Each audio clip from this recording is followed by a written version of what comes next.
from your graves, my children. Oh, is that too difficult a task to do? You wouldn't think so reading this story. A woman in the woods watches as a leaf in a ditch spontaneously catches fire, and underneath that leaf, the titular Rachel crawls out of the shallow grave she was buried in. Well, short story, my children, but I think you get the gist of it. The woman soon vanishes as Rachel stumbles out of the woods, her eyes odd and bloodshot, marks on her neck indicating that she had been strangled. A passing car picks her up and brings her home, where she washes up and tries to reconnect the pieces of what happened to her. While a nearby acquaintance recognizes her fine, another says that she's not Rachel at all. Finding her old school friend, Aunt Johnny, at the mortuary, she leads him back to the place where she was buried. He doesn't really believe it's her either, given her condition, and thinks he's just been working on the dead for far too long. But after showing him her shallow grave, he begins to believe it. They go to see Jet, another childhood friend of Rachel's, as she performs in her rock band at a club.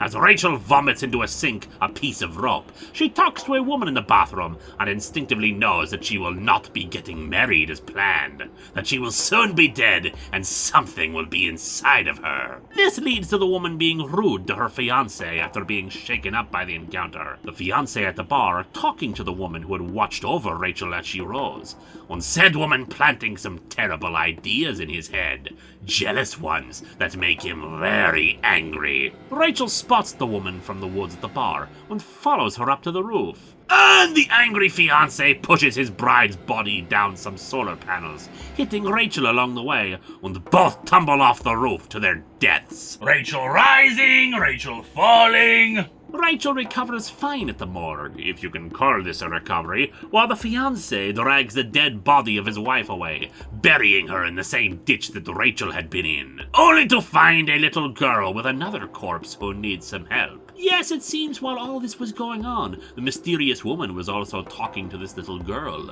and people around the girl start dying, including her own sister, whom she had brought out here to bury as well. When the fiancé expresses shock and horror at what he has done, she murders him too. Johnny contacts a colleague of his named Dr. Simon about the case, and he speculates that Rachel has been inhabited by the spirit of death itself.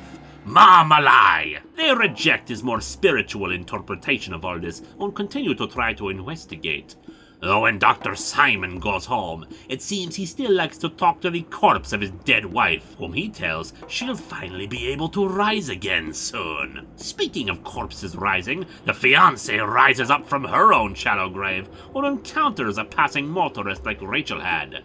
Though when this one tries to feel her up, a snake shoots out of her mouth and attacks the man before slithering back into her. Rachel and friends run into the little girl, Zoe, who says the mysterious woman is a friend of hers who protects her, though she is very scared. Johnny and Jet don't see the mysterious woman when she appears, but Rachel does, even has a conversation with her. But her answers are vague, and she even changes her appearance to look a bit less modern in her clothing. She calls Rachel sister and wants her to remember something important before she vanishes. As they drive away, Zoe says the mysterious woman is a witch, and they get into a car accident. Jet dies, Rachel is fine, Johnny's legs are crushed, and Zoe is nowhere to be found. But on the final page, in the morgue, Jet's eyes open. Well, just the setup for more. Rachel Rising is an intriguing mystery, my children.